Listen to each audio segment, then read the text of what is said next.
ESPN welcomes you to the following presentation of the National Football League.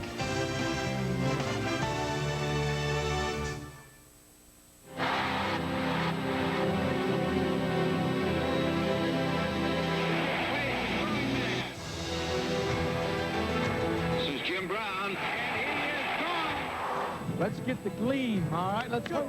Fires, end zone, Ozzie, touchdown Browns! Cleveland has a love affair with their Browns. For a generation, the city idolized its heroes and exulted in their victories. But in '95, Cleveland lost its team. Came down to a simple proposition. I had no choice.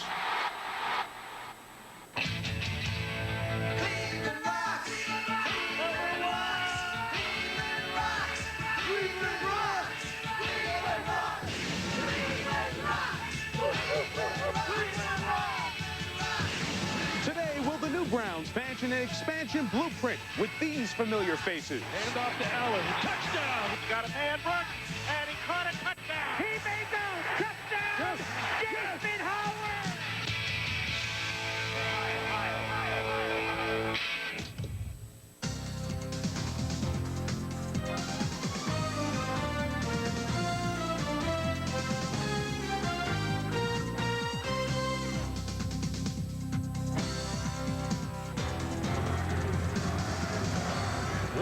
South of Cleveland, it's Canton, Ohio. Now the home of the Professional Football Hall of Fame.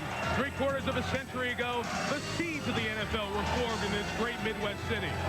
Northeast Ohio has been waiting. It's been 3 years of waiting.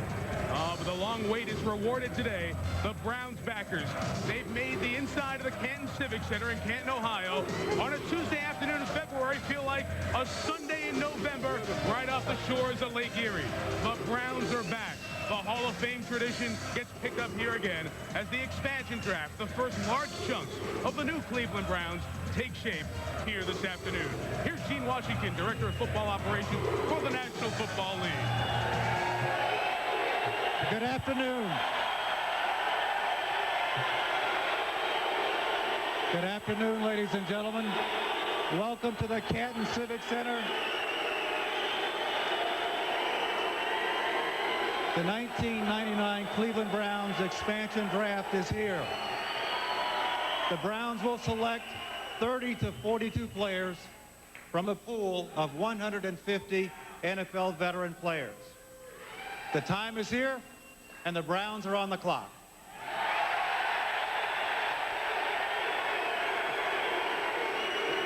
Are they ready or what? Ready.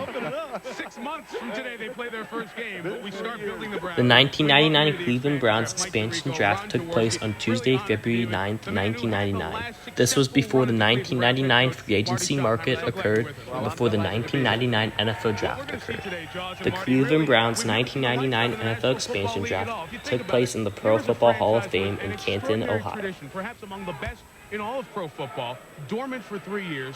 Now we're going to rebuild on that tradition, starting from scratch. With some great people to head up an organization, the Browns are going to select, as you heard, between 30 and 42 players to put the biggest chunk of their roster in place for the '99 season. Ron Jaworski, there are a lot of players out on this expansion list, 150 players. We'll get into all the specifics as we go on, but what do you think they're going to do? Spend a lot of money or save the money for free agency? Mike, I believe they're going to save the money for free agency, and in this draft, they're going to go for the young guys and the inexpensive guys and build their team for the future in the free agency market. You look at some of the high-priced guys here.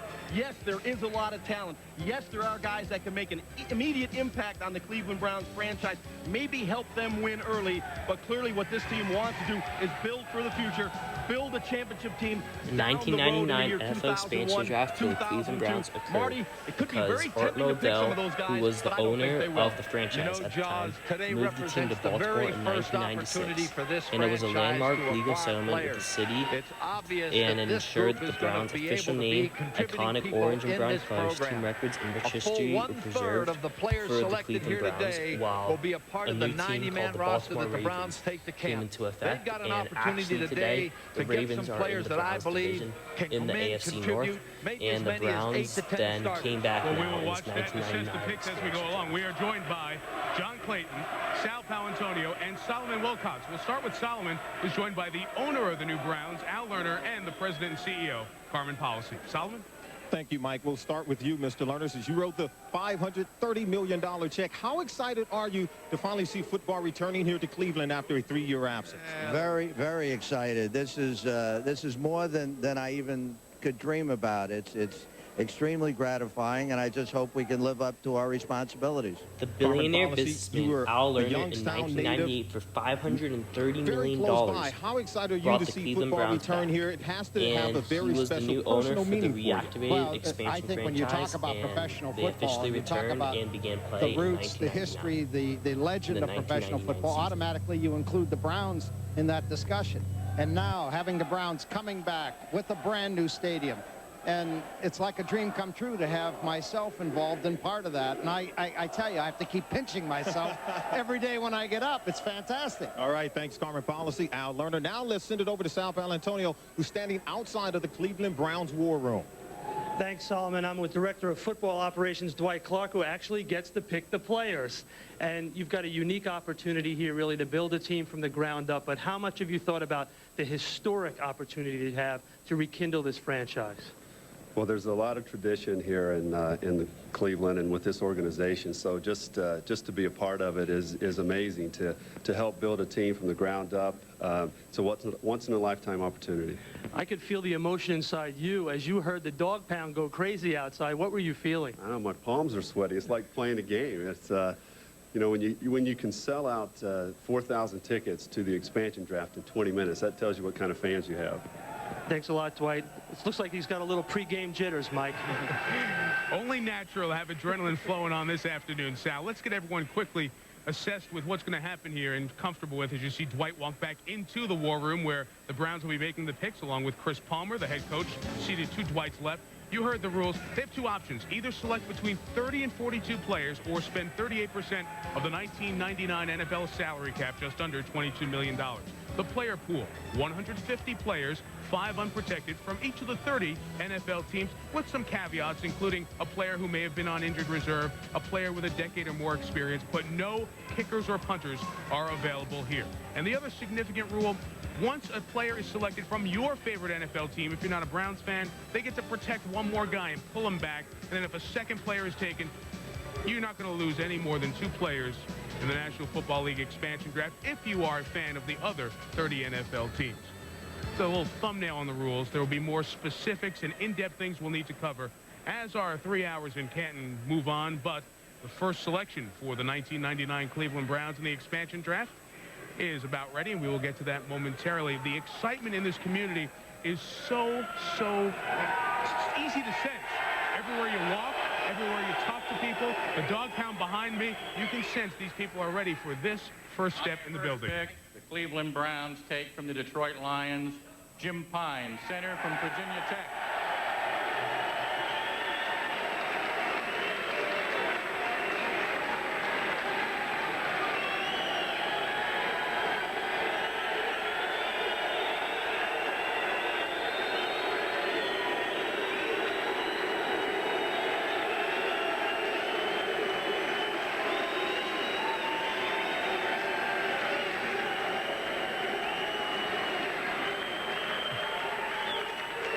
You want to talk about a difference? Here you are left unprotected by your current NFL team, feeling unwanted, and you come here to the expansion draft and 4,000 people are cheering for an offensive lineman. Usually you only talk about offensive linemen when there's a penalty flag thrown. Instead, he gets the welcome. So Jim Pine, who was an offensive lineman for the Detroit Lions, is now a Cleveland Brown. A starter, Jaws, let's talk about Jim Pine and why make a selection like him to get things going. Mike, it really is an appropriate pick for the Cleveland Browns. You'll see him right here. He's a slugger. He's a mauler. He'll typify how the Browns want to play. Get after people. Be physical in the trenches. And this is an old lineman that will get it. He's a strong guy. He started 16 games last year for center in Detroit. He started for 3 years in Tampa Bay at the left guard position. He's a swing man. He brings a lot of talent and a lot of leadership. This is really, to me, the kind of guy you want to start to build a franchise around. And Marty, to you, there is incredible value for a young team, no matter what they do running back-wise, quarterback-wise, to get the offensive line as settled as you can. And you think you can do that in this draft? Mike, I'm committed. The Cleveland Browns selected a total of 37 players from existing NFL franchises to build the foundation of the returning roster. The 30 existing NFL teams at the time submitted lists of unprotected veteran players from which the Cleveland Browns could choose from. $1.9 million. He was signed as a free agent by the Detroit Lions. He is now a Cleveland Brown after his 1 year in Detroit, and he's standing by with Solomon Wilcox. Thanks, Mike. Jim, you heard the roar of the crowd here. After being left unprotected by the Detroit Lions, are you really elated that you come here and receive such an ovation? Yeah, I'm excited. You know, Cleveland's a great place. You know, I'm excited to be here. I wanted to be here. I asked to be unprotected by the Lions, so I wanted to get out of there, and I'm excited to be in Cleveland. You know, it's great fans, great people. You know, it's an exciting city. Saw it this whole last night and everything, and the facilities are great. Great coaching staff, Coach Palmer. You know, I'm excited. It's a great opportunity. Now, last year you played at the center position for the Detroit Lions, but you spent some time in Tampa Bay at the guard position. Which position do you prefer, and have you talked with anyone here in Cleveland? Well, I'm a center at heart. That's what I played in college. I grew up playing. I love to play center. You know, I was fortunate enough to play guard in Tampa, and I can play anywhere. I'm excited to play, and wherever they want me to play, I'll play, but I'd love to play center. All right, thanks, Jim Pine. Now let's go back to you, Mike. Solomon, thanks. So Detroit has the option to pull back a player, and they do. They pull back Robert Bailey, their cornerback, meaning if the Browns make another selection from Detroit, it could only be Jarris McPhail, Mark Spindler, the defensive lineman, or wide receiver Tommy Boyd. That's a better example instead of going through the complex rules of how the expansion draft works. One other thing that we should note, as you will look at the bottom of the screen, you'll see everything the Browns do today, including the rule updates beneath us, and to the side you will see the unprotected list for all 30 teams going alphabetically, so you can keep updated if you surf in and out who's been taken and who is left in this draft from your favorite NFL team. So we've got you covered either side of the ball. Now, there's one thing we can say about every one of the 150 players on these multitude of lists. They're unprotected for a reason. Why would you think a Jim Pine was left unprotected by Detroit? Offensive linemen who were experienced are at a premium in this league. Mike, I think he was one of those guys that kind of gave the Detroit Lions a sticker shock. They paid a lot of money for him. The Browns went on to select Detroit Lions center Jim Pine with the very first pick in the 1999 expansion draft for the Cleveland Browns. The Detroit Lions were not happy with that performance. They left him unprotected, but this is the kind of guy who can play center, guard, and coach, you know, you want to build a team from the inside out. Ron, there's no doubt. I think when you start from the interior of your football team, whether it be on offense or defense, you've got the best chance of getting a job done. So that's where they go with Jim Pine for pick 1. Selection 2 for the Browns has been made. We'll find out who the selection is and which team is pulling players back after losing one. Neil Austrian, the president of the National Football League, is announcing these opening selections. The second selection by the Cleveland Browns is Herman McCormick from the Dallas Cowboys, defensive tackle from Indiana. The Cowboys have pulled back Clay Shriver, center from Florida State. So Al Lerner and Carmen Policy playing along with us at home as the Cleveland Browns have taken one offensive lineman and one defensive lineman. Herman McCormick, who like a couple of other players, has been invited to Cleveland, to Canton, because Cleveland knew who they'd be selecting up top. So he gets the greeting and we'll step aside as the Browns start to build their franchise. More of the Cleveland Browns expansion draft as we continue from Canton.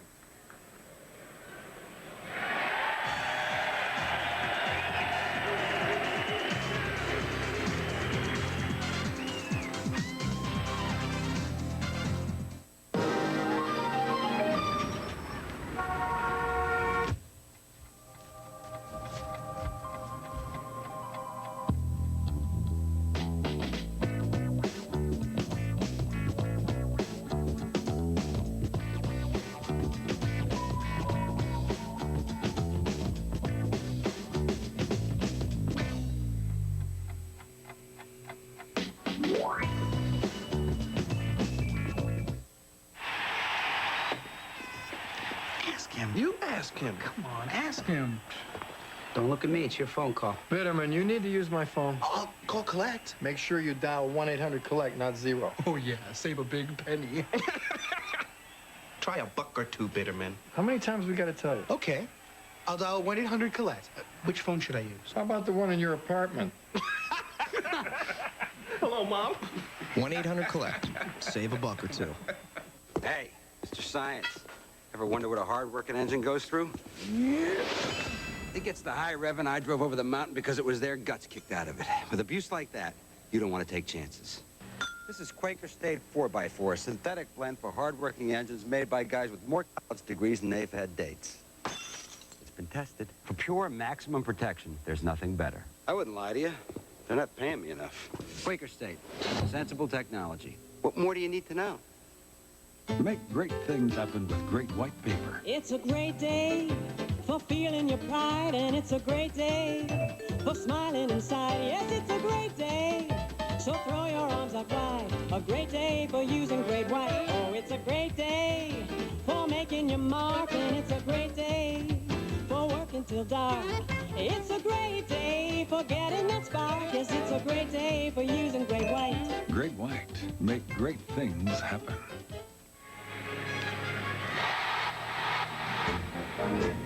Well, Cleveland was one of the 4 cities present when the NFL was created. There were the Tigers and the Indians. The Cleveland Rams won the NFL title in the mid-40s.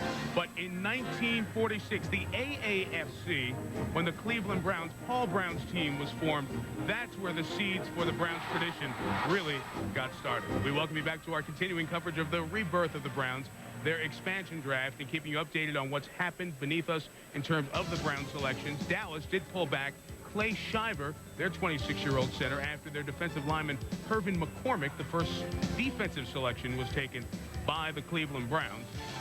Jaws, you like this pick. Why? I love this pick, Mike. You get a defensive lineman that had 5 sacks last year, and you'll see right here the twist coming up the middle, pressure up the middle. This is, when you can get 5 sacks out of the expansion draft, you're getting a talented defensive lineman. These guys are not easy to find, and you can see McCormick is a guy that can get pressure on the quarterback up the middle, as well as the 5 sacks last year. He had 22 tackles and 1 fumble recovery. He is a playmaker. When you can find a defensive lineman to make plays, again, as we always talk to Coach Schottenheimer, you start to build that offense and defense from the inside out. A defensive lineman that could make plays, get sacks, cause fumbles is a darn good start. Marty, there are people at home saying, take Darryl Johnston. Here's a guy who's established in the league. He would fit the personality of the Browns. Why wouldn't the Browns in this situation take a Darryl Johnston type player? Mike, my feeling would be that any time you take a veteran player like that, you bring him to camp, he goes in as the starter, if you will. That would retard the progress, I think, of any young player that they may have an opportunity to bring into the franchise. Of course, Darryl Johnston has a high salary cap consideration, and coming off the neck surgery, he came back last year and did start, but certainly Darryl's towards the latter end of his career, and the Cowboys do not pull him back, kind of sensing that, hey, if Cleveland wants to take Darryl Johnston off our hands, although still productive and still a good NFL player, it wouldn't be the worst thing in the world for the Cowboys. That's how this draft will work. There's always a second story after who the Browns take.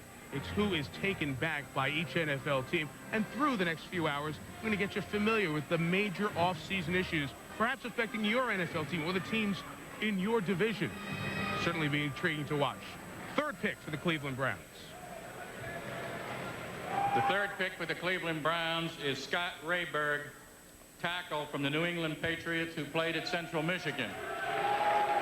The Patriots have pulled back running back Cedric Shaw from Iowa. Rayburg, one of the players in that top group that the Browns have kind of kept hidden in some secrecy here in the Canton area over the last 24 hours. So for competitive reasons also, so the other teams didn't know who was going to be selected, although people around the league have a good sense of who will be selected where. Now, if you're a good NFL fan, you knew the name Jim Pine, you knew the name Hervin McCormick. Maybe you didn't know Scott Rayburg. Tell us about it. Mike, he's a mauler, 6'8", 330 pounds. Hasn't played a whole lot, but you watch this guy come off the ball. He will get after people. Against Marty's old Chiefs there, you can see the big strength. Not a lot of power, but he's a big guy that gets on top of people and moves them out of the way with his size, creating the seam for the back to run through. And I think what we're seeing play out here is The Cleveland Browns are looking for those interior linemen offensively and defensively. They want to build down in the trenches. New England pulls back Cedric Shaw. Todd Rucci was out there, an offensive lineman who many thought the Browns might select. He's a guy who could come in and start. If they take Rayberg, that low cap number is very important in building a team, isn't it? I think, Mike, this is what we're seeing right now. When you look at Rayberg, he is a player who doesn't have a real high price tag. He's a big physical guy. Rucci, on the other hand, has a higher price tag. I'm a little surprised, though. Rucci has been a fine player for that football team in New England. Started 44 consecutive games. He's a winning performer as well. You could have taken Rucci and Pine at $4 million and said, hey, I've got my 2 guards for $19.99, but they choose to build with Rayberg. We should point out Cedric Shaw was the player who was pulled back. Robert Edwards, as you may know, 5 days ago in a league-sanctioned beach rookie football game in Honolulu, had a very massive injury to his knee. Artery damage included in that knee injury. They have just stabilized the injury. He is still in Honolulu being tended to medically, and only when he is stable enough to come back to Massachusetts will the Patriots team doctors get to look at him. But in doing their phone calls, John Clayton, Sal Palantonio, Chris Mortensen, all of our NFL reporters here, you're looking at an injury that will take Robert Edwards out of football in all likelihood for most, if not all, of the 1999 season. So that's why immediately the Patriots think, let's pull back Cedric Shaw, our rookie draft pick from a year ago. The Browns, in their war room, have mapped out their strategy for the most part of where they're going to go, although even though we have a good sense of where they're going with a lot of the picks, there's been constant discussion and some change. Marty, doesn't that show you, I guess, a real comfortable fit with guys who are saying, all right, let's take another look at it through a mock draft and make sure that we're making the right moves by trying to build Chris Palmer's team in the plan that we first looked at? You know, I think what is very evident here, Mike, is this. The Browns have sat down. They had a plan at the outset. I think Chris's return to the involvement in the process of the draft has maybe gotten them in a position where now they're going to be involved in looking at some of these young players that can be taught. Chris Palmer has a reputation of being an outstanding football coach and an outstanding teacher.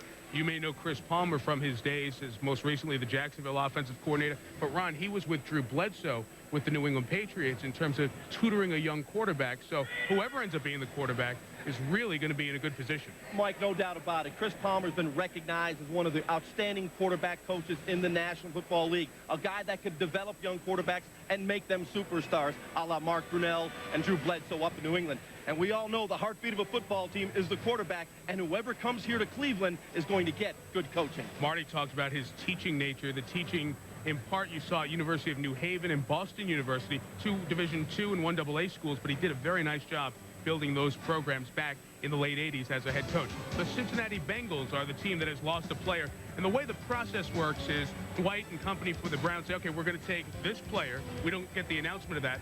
But it gives the franchise, in this case the Bengals, 2 minutes to decide who they're going to pull back.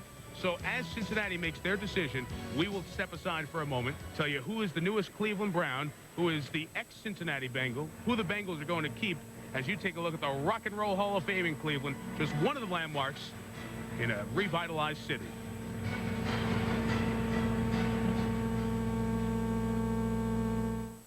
We sell pool tables part-time, and we don't handle sales and service, but we can get you a good deal if you can find a way to get it delivered.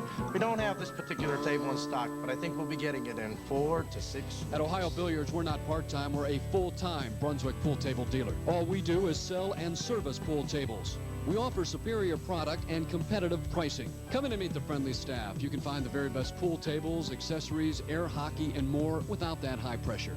Break into fun at Ohio Billiards of Belden. I mean, the Akron U that I knew when I was in high school, when I was looking at colleges, it's not the same. And I don't mean to like toot my own horn, but I did do very well in high school.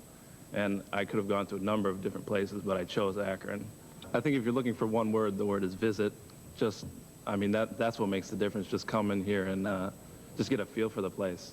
So that's what I've been thinking. Yeah, that has a little bit of that reality thing going on, right? Get competitive here at Sports Center. So Charlie says you're maybe the 50th best heavyweight. In the world? In Georgia. But when there are differences, we keep it in the family. Oh, yeah, and Steve Levy sits over here. He's the one who called you Puke-a-boom. Hey, Jeff, don't forget your stick. And keeping it in the family has made our family stronger. Charlie, come on out and get your whooping. Charlie, come on out. Stanley.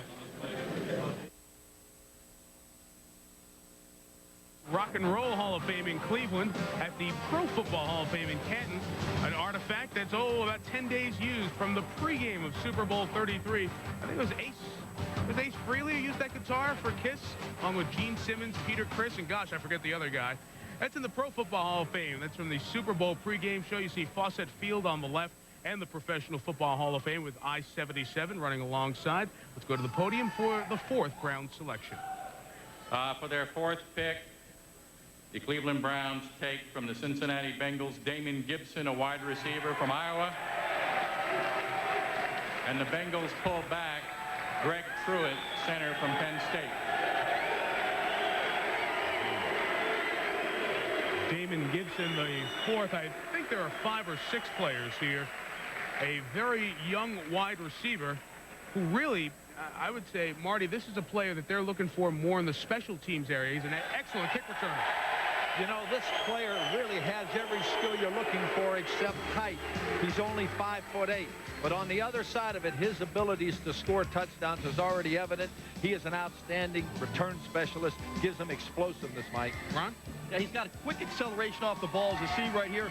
Good speed. He can accelerate to the ball when it's in the air. We call that game speed. A lot of guys don't run good clock time, but they run well in the game. He is one of those guys. And here's what Marty was talking about. This is an impact player on special teams. This is the kind of guy that can turn the game around for the Cleveland Browns, making plays like this he did for the Cincinnati Bengals.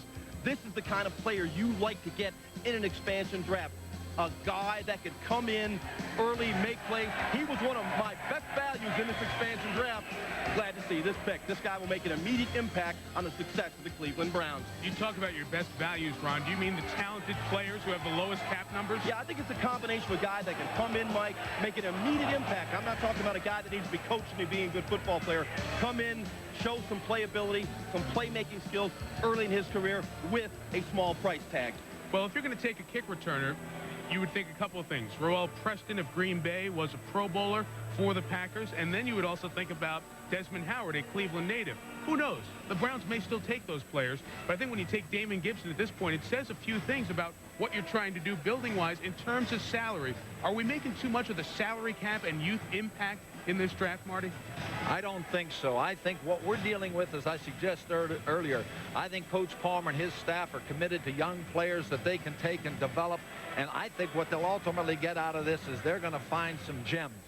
Now, the reason that some players were taken off the draft list, if you will, from a Cleveland perspective, have a lot to do with salary, age, versatility, productivity. And Gibson could still be a wide receiver you could use in third down situations as a 4th, 5th wide receiver. So he gives you a lot more options than maybe a Desmond Howard would. Very versatile football player, Mike. And I think one thing we need to bring to the forefront here is character. One thing that when we talked to Chris Palmer and Carmen Policy and Dwight Clark, they talked about the investigation they did on every player that was available. And they looked for character flaws. And if players had character flaws, they were going to shy away from them. They were starting out a new franchise. They did not want to have any problems. And that's not saying that Preston or Howard or anyone specifically fits into that. But in general, they looked at the cap number that we talked about with Marty, the age of the player, versatility, productivity, character. So many factors went into this in a relatively short period of time. Remember, when Tom Coughlin led the Jacksonville draft, he was on the job 51 weeks beforehand. The other guys here in Cleveland, they were on the job once the ownership sale went through in the early part of the fall. Dwight Clark and company had only about 3 months to prepare. Chris Palmer has only been on the job for less than 30 days. So you put all those factors together and you realize this was a Herculean preparation task for the Cleveland Browns. They've taken 4 players. A 5th will be selected momentarily, and then they'll wait to see who gets pulled back from the other teams. And again, we'll remind you, bottom of the screen, we'll keep you updated on the selections and the minimums. 4 of the NFL minimum between 30 and 42 players, or in money spent. They have to spend about $21.7 million. Already spent $3 million of that. As soon as they achieve one of those minimums, they can say, okay, that's it. We're done using the expansion draft to build this part of our franchise. Neil Austrian for the 5th Browns selection. For their 5th pick, the Cleveland Browns take from the San Francisco 49ers, Steve Gordon, center from California. The 49ers pull back Chuck Levy, running back from Arizona. Oh, there is the big dog, John Thompson of the Dog Pound, welcoming Steve Gordon. I think Carmen Policy knows Steve Gordon. Of course he does, from his San Francisco days. It would make sense that if there's going to be a San Francisco selection that doesn't make sense to us, it will make sense to Policy and Dwight Clark, because they knew this franchise very well. Take a 29-year-old center in Steve Gordon. Yeah, they know something about his ability. They like his toughness, Mike, and that's what this team wants to build. We talk about the old Cleveland Browns tradition. They want to build a football team in that tradition. I think we can see this forming out right now with Pine going early, Ryberg going early, or Rayberg. We've had some confusion with how we say that name. Like a lot of these guys that we're going to have trouble with throughout this draft. But now when you see them taking a center, they're building that interior line. May tell us something. They may want to run the football, Coach. It looks like a bunch of zone blocking to me. They've got a center, a guard, and a tackle. And clearly their familiarity with Gordon has a lot to do with this particular selection.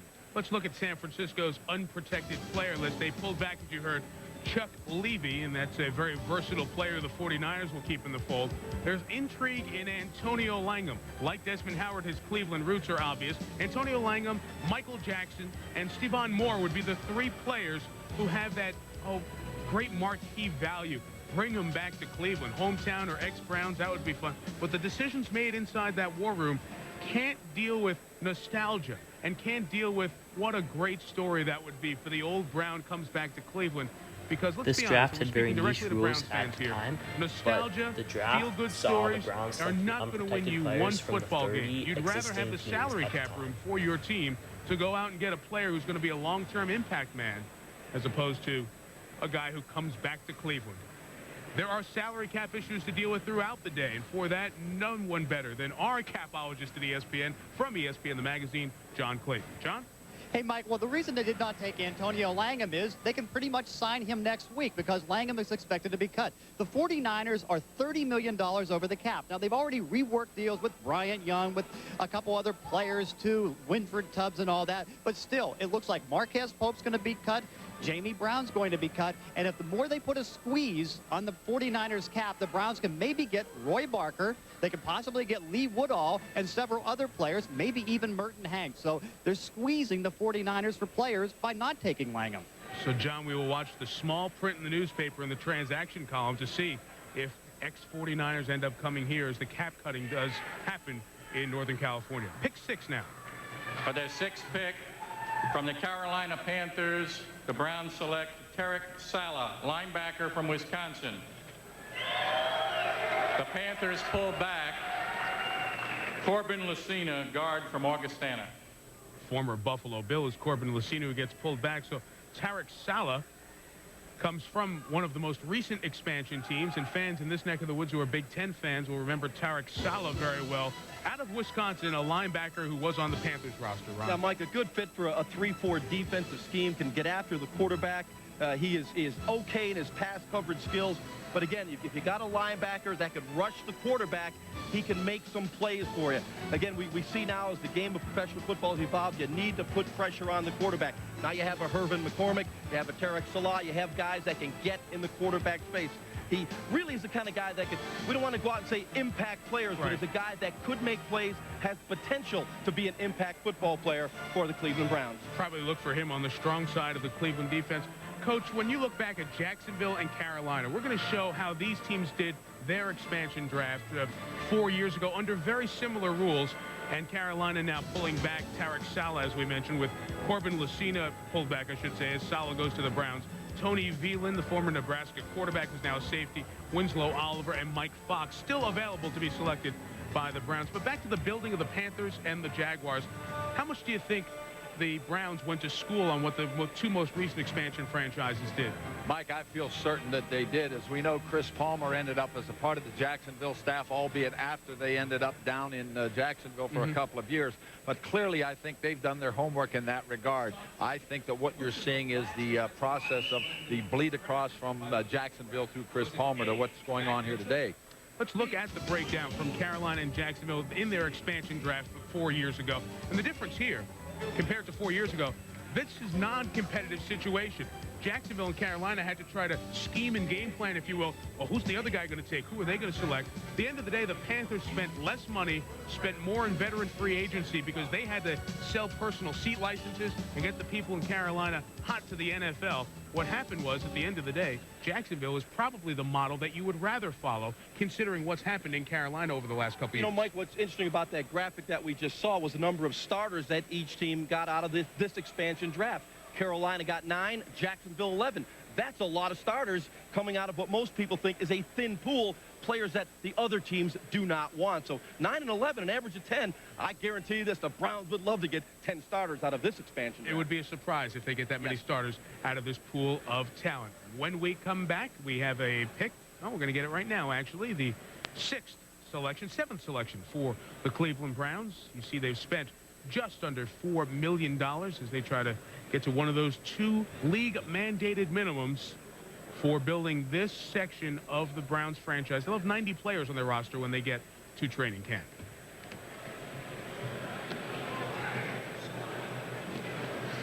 For their 7th pick from the Miami Dolphins, the Browns take Jeff Buckley, guard from Stanford.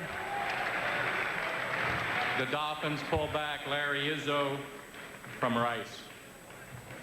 Izzo, a linebacker with great special teams ability. So you see the phones being worked to Miami and here in Cleveland. Ron, tell us about this offensive lineman. Now, Jeff Buckley's a guy that has had some playing time. You know, he's got a lot of raw talent. He's one of these guys that are on the come, and you'll see him here protecting Dan Marino at that left guard position. You see the good pass blocking. That is key. And there it gives Dan the ability to throw the ball down the field. You see him once again here giving Marino protection, coming off the ball on the trap play, creating the seam. Jeff Buckley has a lot of raw talent, and he fits that mold of what the Browns want. They want those tough guys here on the running play, just burying the guy and allowing the touchdown to be scored. But he's a tough guy, an aggressive guy, and fits the mold of the kind of guys that the Browns want to have on their roster. Speaking of great Browns, there is Hall of Famer, the toe, Lou Groza, enshrined in 1974. The old Ohio State guy, the last of the original Browns to retire. His, along with the other 13 busts of Hall of Famers in Cleveland Browns history, on the stage here in Canton this afternoon. My name is Jim, and I am the beer man, and I'm proud to sell this Coors Light. So please do not call me beer dude. Don't yell beer jockey, barley boy, or suds buddy, and I'll be happy to pour you a frost brewed Coors Light. Stay away from Brew Brother, Captain Cup, and Sir Pour-A-Lot, and you'll get your Rocky Mountain refreshment faster than you could say Lager Lugger. I am beer man. Hey, beer stud.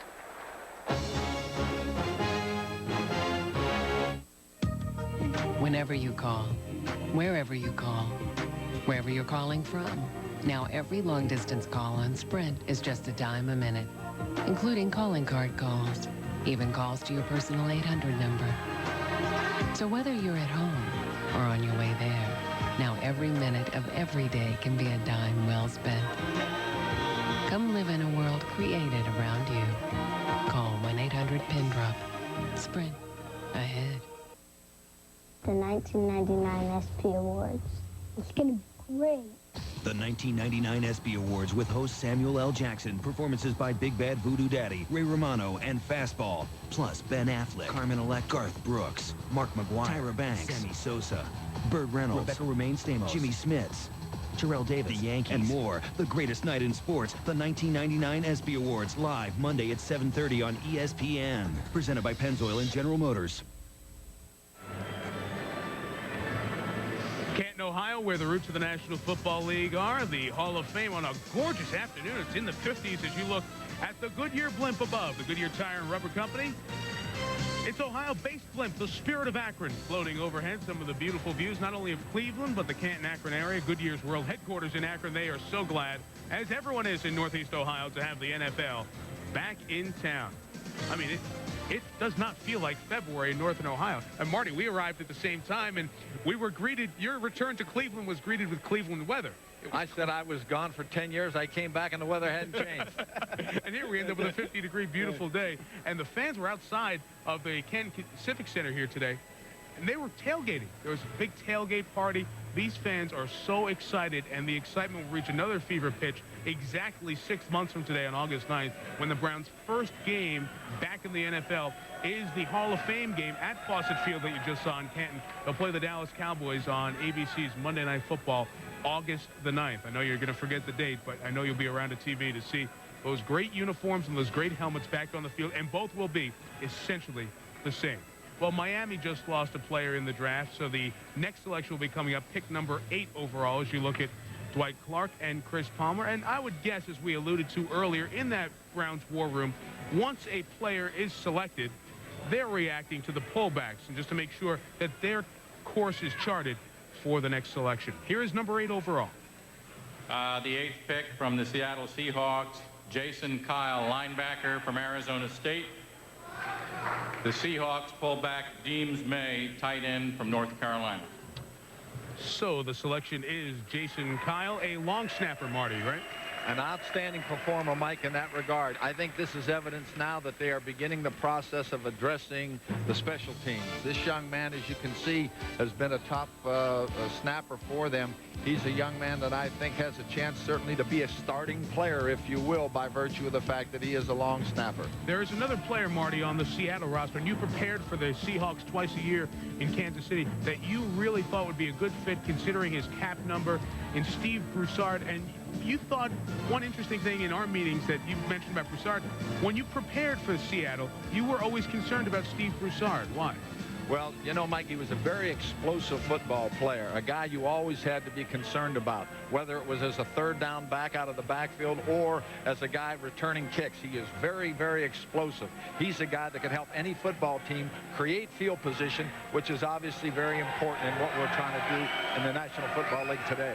A very good kick returner, Broussard, in his NFL days. He is still available if the Browns choose to go that way, but as we know, they do already have a kick returner in Damon Gibson, who they took from Cincinnati. Now, while we have an opportunity here between picks, it's a good time to look at the Seattle Seahawks and what issues they have coming up into the new season in 1999. And the two headlines are the transition with Mike Holmgren as the new... The Browns would later go on to have the first pick in the 1999 NFL Draft, being awarded that right for being an expansion franchise being brought back into the NFL without having a fully assembled team, which this expansion draft was for that reason, so they could have a fully assembled team coming back to the NFL. And so they had a lot of top picks in the 1999 NFL draft, with having the first pick in the draft, which was huge for them, and they would go on to select quarterback Tim Couch at the first pick in the 1999 NFL draft. With Warren Moon out of the way, I think you have to bring a veteran quarterback in still to work with John Kitna.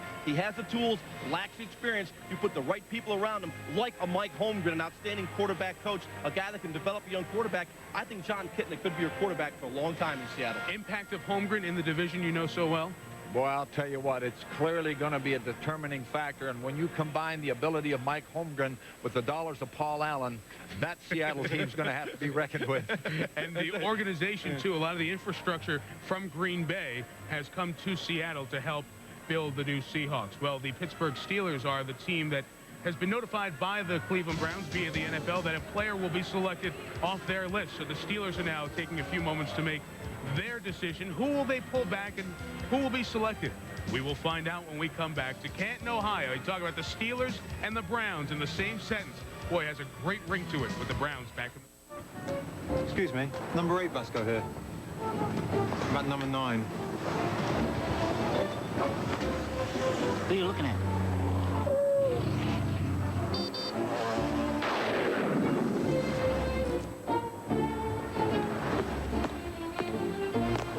Dry cleaners wouldn't take a check again, now you nozzle?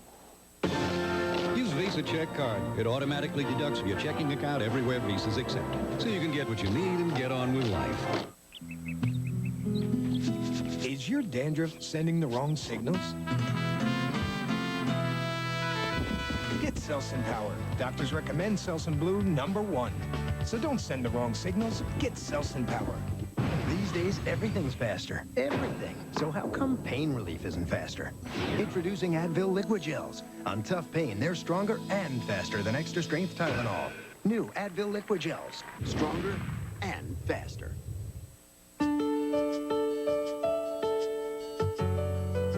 Everyone remembers their inspiration. That one person who gave you all the help you needed. Taught you how to learn, how to think for yourself, and how to make the most of what you've got. Everyone remembers their inspiration. The NFL and Darrell Russell are proud to honor Michelle Eggleton from San Diego, California as the NFL Teacher of the Year. Steve Francis and the Terps won the battle at Chapel Hill. Now, Okalaja and the Heels want a little payback. A crucial matchup in the ACC. North Carolina, Maryland. Saturday at 4 on ESPN2. The Dog Pound will be back, but in a new place. The new Cleveland Browns Stadium, a spectacular 73,000-seat stadium, luxury boxes, and the views open there so you can see some of that great new Cleveland skyline, an outstanding facility that the new Browns will call home. It will be ready in August. Some of the seats are starting to be put in over the last few weeks. As you look at the view from above, man, is that going to be great with the opportunity on one side of the stadium to see the lake. Let's get a look at the next Cleveland Browns selection. From Pittsburgh.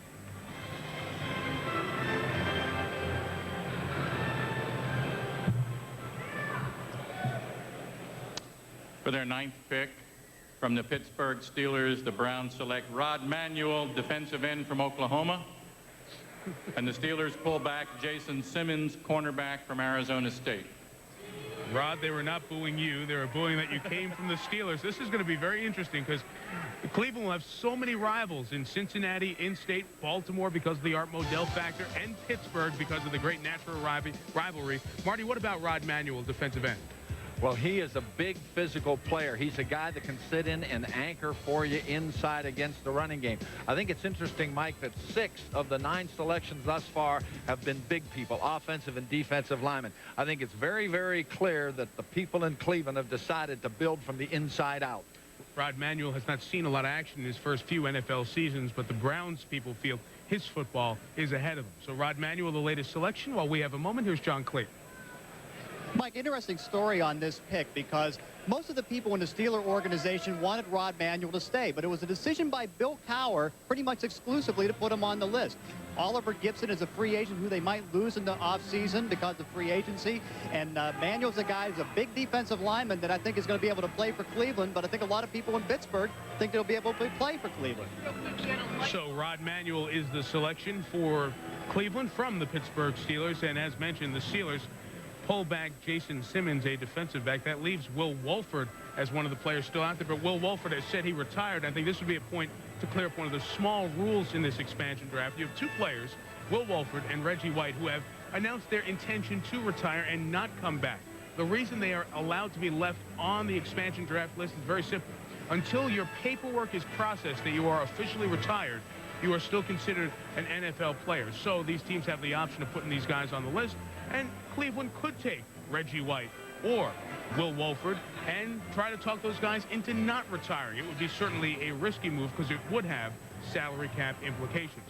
Manuel, defensive end, like Reggie White, probably the only time those 2 players will ever be mentioned in the same sentence. But here are some defensive ends who are available. And this is a position, Ron, where you have to take a little more serious look at the players and not the cap number because just not a lot of established rush defensive ends in the NFL. Yeah, no question about that, Mike. And you look at Reggie White, and I can just think back to our conversations on Sunday with the Cleveland Browns, and they would love to have Reggie White here. And one of the rules that are in place that they cannot talk to any player that's under contract to another team, even though they are on the expansion draft list and can be taken. And the Cleveland Browns really wanted to know, would Reggie want to come to Cleveland? They would love to have him, but they couldn't talk to him to find out. So it'll be interesting to see what happens. They have an interest in Reggie White. And we should point out, if you haven't been following the nuances during Super Bowl week and everything else, Reggie has said that there's an intriguing possibility to come back to the league, especially for the new head coach in Philadelphia, Ray Rhodes. Neil Smith was on that list. Marty, you had Neil for so long in Kansas City. It's tough because the established guys are also the older guys. They are getting by on guile and knowledge of the league and don't have as much of a future upside as the profile for Cleveland really calls for. I think that's exactly right. Neil Smith still is a good football player, but it's obvious that that is not the direction that the Browns are heading. So the Browns make the selection of Rod Manuel, who is a 24-year-old player, and I think of note, gentlemen, the first 9 picks, The Browns have taken one player with over $1 million salary cap number. That's Jim Pine, their first pick, and no player in his 30s. Everyone in their 20s. So if that doesn't tell you the direction the Browns are going, at least early on, for this expansion draft, then I don't know what to tell you, to be very honest. The selection number 10 will come up next for the Cleveland Browns. And for Chris Palmer, we mentioned upside and Rod Manuel. His best football is still ahead of him. But Chris Palmer is a teacher, and that was something in the interviews with head coaches, in Brian Billick, who eventually went to Baltimore, and of course Art Shell, the Hall of Famer who was interviewed here.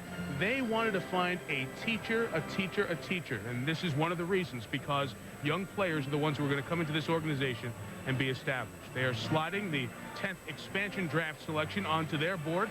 The pick has been made, and here's Neil Austrian of the NFL with the announcement. For their 10th pick from the Tennessee Titans, Lenoy Jones, linebacker from Texas Christian. The fullback is George McCullough, defensive back from Baylor. We thank Neil for making sure we didn't make that mistake, because they are now no longer the Oilers, but in fact the Tennessee Titans, and they lose Lenoy Jones, a player who has not started but is a good special teams performer, Ron. But Mike, he is very active. He's an athletic player. He's a guy that I know Jeff Fisher really likes. I did a couple of the Tennessee games this year and had a chance to talk to them about him. He's an athletic guy, and you've got a linebacker that's athletic. He can rush the quarterback, exactly what he's doing to Dan Marino here, shooting up the middle, getting in the quarterback's face. Once again, in pass coverage, driving on the tight end, knocking the ball away. Good pass rusher, good in coverage, and now here, good against the run. Lenoy Jones, a guy that they're stripping the ball, making the play, a very heads-up kind of play. Lenoy Jones has the athleticism, the speed, the quickness, the acceleration, and the toughness to make a contribution to the Cleveland Browns. Youth, good athlete. We say that a lot. Sounds like a lot of players with special teams experience. How important is special teams in building that unit for this organization in the early going? Mike, consider the way the league is today. Field position becomes so critical, particularly to a football team that's young on the offensive side, which clearly the Browns will be.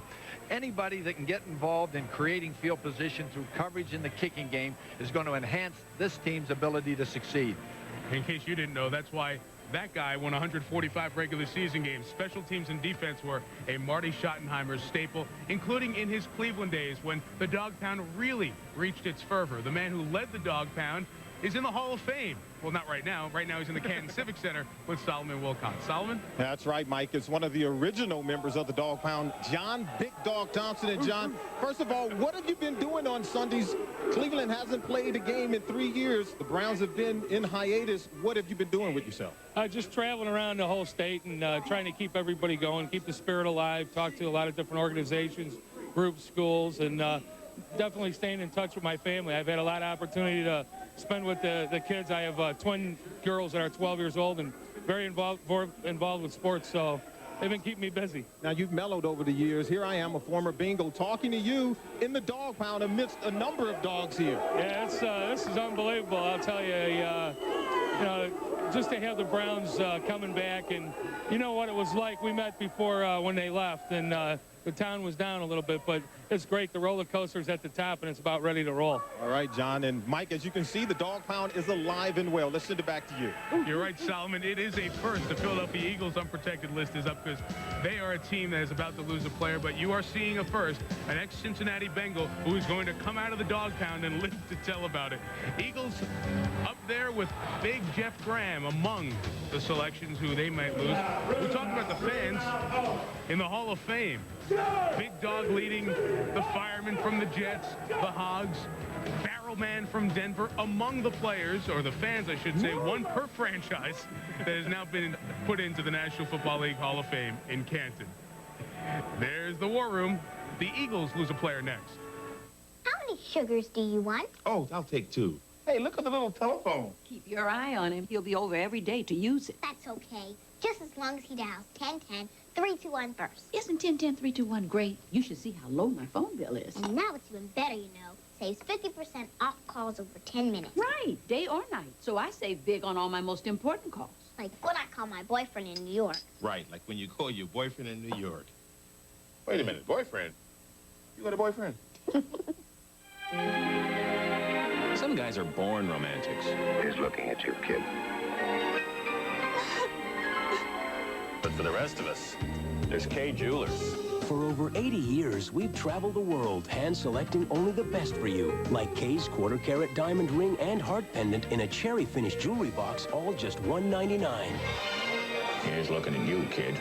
Kay Jewelers, for a legendary romance like yours. Here's my idea. Come talk to my school about technology. That most distinguished authority in the field of technology, the idea box. Thank you. The future of digital technology is here at Best Buy with digital recordings on camcorders and mini-discs, ultra-thin laptops, and soon HD TV will be the answer to all your... Excuse me, you're still gonna sell video games, right? You bet your joystick. The future of technology at Best Buy. Now that's a great idea. Mikey, listen to me. This is your broker talking, okay? Hey, Alex, I'll be with you in a minute, okay? All right. Sorry about that. You and me on a golf course tomorrow. What, you didn't three-putt that hole? Where are you on your broker's speed dial? Look out for #1 with E-Trade, the #1 rated place to invest online. Get free real-time quotes, 10 times more research, all from $14.95. Someday, we'll all invest this way. E-Trade. Check it out for free at etrade.com. In Cleveland Browns history, one of the great names, old glue fingers, Dante Lavelli, one of the guys from the AAFC days. If you add his 4 years worth of stats from that league, he would be among the best in terms of wide receiver productivity. Lou Groza sitting there, and there is Dante. The Cleveland Browns legacy includes so many players who still live in the area, enjoying this day as the new Browns are built, with expansion pick number 11 next.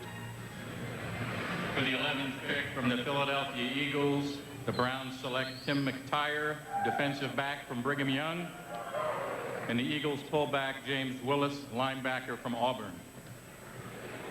We emphasize Tim McTire with a T, not Tim McKyer, the name you might be more familiar with. McTire started a Monday Night Football game for the Eagles this year. Mike, good quickness, good change of direction, good special teams player, a tough guy. And here's what I love, can blitz off the corner. Not a whole lot of safeties and corners love to do this. Here, McTire off the corner gets the shot on Chris Chandler, using that quickness and athleticism. There, a good hit on Bob Christian, taking on the fullback. And here, the good read of the quarterback by McTire, settling in the center field, reading the quarterback, going for the interception on the ball to Bill Schrader.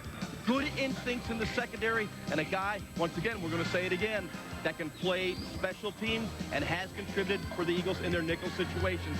And again, you see guys that can make plays on the defensive side of the ball. And a low cap number and a low age number, too. He's 23, James Willis. A linebacker is pulled back by Philadelphia. Still, Jeff Graham, one of the wide receivers sitting out there. In addition to Freddie Solomon, Irving Fryer is retired. Wide receiver, a position the Eagles will undoubtedly address in free agency. Graham could very well be cut sometime soon. We mentioned the draft and free agency. When you talk about the draft, the collegiate draft in 2 months, the Browns have the #1 selection. The Eagles have the #2 selection, and they are in a very unenviable position because, as an established franchise, they won't have the love affair time that you're accorded when you get a high pick. And, Marty, did you get any sense at all which way the Browns are leaning when you talk about the two elite players, Tim Couch, the quarterback out of Kentucky, and Ricky Williams, the running back out of Texas? Mike, I really didn't. I think that they are probably still undecided themselves as to which direction they'll go. And I think what we're going to see is them play the thing down to the very end. Tim Couch with the extraordinary completion percentage, the Southeastern Conference Player of the Year. Ricky Williams, though, 75 total touchdowns, the 6,279 rushing yards, the all-time NCAA Division I runner. And, Ron, the word special player gets used very often by a lot of respected people with Ricky Williams.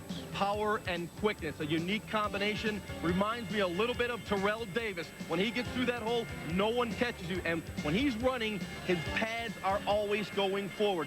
Running behind his pads, not below them. That's what makes a good power runner, and he does have the speed, and neither Cleveland nor Philadelphia will go wrong no matter which player goes to either team. No rule of thumb that if you're an expansion team, take a quarterback or a running back. Each player is going to get exposed and beat up a little bit. What do you mean? You always take a quarterback, the heartbeat of a football team. Come on, Mike. Ron, once again, trying to get the most money possible for quarterbacks, no matter who they are, no matter where they're from. What about Tim Couch as a quarterback? No question. Superior talent, a guy that could make plays, good arm strength, not the gun that you like to see in a lot of quarterbacks, strength of field leadership, mobility, traits that you now have to have in the NFL. And right here, a beautiful touch. Meet me at the corner, down the chimney, as Sid Gilman would say. That's the touch you don't see in a lot of young quarterbacks. Tim Couch does have the finesse throws. Tim Couch has made it clear he'd like to play for Chris Palmer, the head coach of the Browns, who's with South Palantonio. Okay, Chris Palmer, come on up here. We've got you. Could you talk a little bit about your first pick in the April draft? They were just talking about Tim Couch versus Ricky Williams. Any thoughts? You're a guy who's developed young quarterbacks wherever you've gone, New England, Jacksonville. Any thoughts about whether you'll go with Tim Couch or Ricky Williams at this point? Sal, to be honest with you, we've just spent all of our time on this expansion draft and hiring coaches. We have free agency coming up on Friday, so we really haven't started down that road yet. I know that our scouts are in and working on that, but it'll probably be another 2 weeks before we get to that point. Now, what have you taken thus far this draft? You haven't taken just one player over $1 million, and you've gone obviously inexpensive and young. What's been the outset from your thoughts from this particular draft? We were looking for players that had upside, and we thought that some of the younger players may not have had enough playing time. We had to go back into preseason and dig some film out, and our scouts have done an excellent job in doing that. And we think we have some players that their future is in front of them. You've gotten a late start establishing a coaching staff, getting it put together. How difficult has that been for you, and what next will you try to do to try to round out your coaching staff? We have 2 spots left. Hopefully we have some people coming in at the end of the week to interview, and we think everything will fall into place by the weekend. Ray Perkins was just hired. What role will he have? Well, I think Ray Perkins is a guy that's been a head coach twice in this league and an outstanding football coach, and I think he'll add some stability to our staff, having broken a lot of huddles. Only on the job for 30 days, Mike, and already hit the ground running. He's got players, he's got coaches, and it looks like he's ready to join the dog pound. Sal, here are his assistant coaches. Bob Slowick's going to be the defensive coordinator. Chris will be his own offensive coordinator. Bob Slowick came over from the Chicago Bears, and Palmer said the first week of the NFL season this year, Jacksonville winning in a come-from-behind fashion, 24-23 at Chicago. The defense coordinated by Bob Slowick, which included Clarence Brooks, the defensive line coach, really made an impression then, and that's one of the reasons he looked to Slowick on the defensive side. There are some of the other coaches, including Jerry Holmes and Dick Portee, coaches at the college level last year, a couple of college coaches to help the teaching process with young players. That's what they're building in the expansion draft. Here's Cleveland's next selection. Here's Neil Austrian, president of the NFL. For their 12th pick, the Cleveland Browns select Elijah Alexander, a linebacker from the Indianapolis Colts who played at Kansas State. And the Colts have elected not to pull anybody back. Which is your option in this draft? You can lose 2 people. However, if you decide to leave your whole 5-man list unprotected, the Browns can keep taking and taking and taking. In the case of the Indianapolis Colts, their decision here is that there's nobody on this list where they are dramatically upset if they lose. Hate to be honest, but that's what they're saying when they don't pull anyone back. First the man taken, Elijah Alexander, a little older, a little more expensive, a little more experienced. But he is a tough, aggressive linebacker. He gets after people. You can see right here, look at him. I covered this game against San Diego earlier this year. He was all over the field, making an interception that we see right there. Good depth in his drop. Then you see him attacking the line of scrimmage, making a play there. This is a guy that is aggressive and makes plays. A sack. The game that I covered, he made 11 tackles, had a fumble recovery, an interception. He was all over the field, and this kind of fits the mold of what the Browns want to do. Here he runs away from O.J. McDuffie. That's a linebacker with outstanding speed. He brings some experience, he brings some athleticism and some playmaking ability, and just enough experience where he can help the young guys. In that highlight earlier, you saw Bernie Kosar, who in his Dolphins days, of course, the great Browns quarterback, now a special consultant to the Browns, and the fans reacting to Bernie as you see him as he came through the room earlier. He got a great reception as well. One of the Browns' recent greats, and so glad are they here in Cleveland to have him as part of this rebuilding franchise. The Colts leave no one unprotected and take Elijah Alexander, but they still haven't addressed the quarterback position and probably will not as this draft goes on. We'll go back to Elijah Alexander. Is this a starter, Marty, you think, in their plans? Well, I think that he probably is. I see him as a stack linebacker, a guy that you cover up and protect from in front of him. He also brings, I think, a very important quality to this obviously young football team. He has experience. He may, in fact, end up being a defensive signal caller for them. So Elijah Alexander, the 12th player selected. Kansas City has had a player selected. The Chiefs are now making the decision. They have a couple of minutes to decide who they will pull back. And we can get some insight into whoever is taken by the Chiefs from Mr. Schottenheimer. He knows this roster better than anyone out there. We'll step aside for a moment, come back, and look at Bernie Kosar during his great Browns days at Municipal Stadium. He led the Browns to some great success as well. Continue with more of the latest selection in the Browns expansion draft of '99 in just a moment. At John Gosser & Son Jewelers, we are extremely proud of being an official Rolex jeweler. That's why we display this sign so prominently in our store window. It assures you that you're getting an authentic Rolex and Rolex warranty, and that our dedication to excellence meets Rolex's highest standards. When you're ready to invest in a Rolex, please visit us at John Gosser & Son Jewelers, where we proudly display the official Rolex jewelry sign. Truck driving is an exciting, rewarding career, and at TDDS we made it easier than ever to join the ranks of professional drivers. Our flexible training schedule features weekend and evening classes to help you keep your present job while preparing for a career with a future, a career noted for job security. The jobs are there. TDDS is the training you need.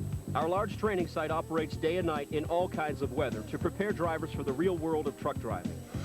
Call 1-800-475-TDDS to begin your truck driver or diesel tech career. People think the job of goal judge is simple, but actually it's quite complicated. When I see the puck go in the net, I punch this button.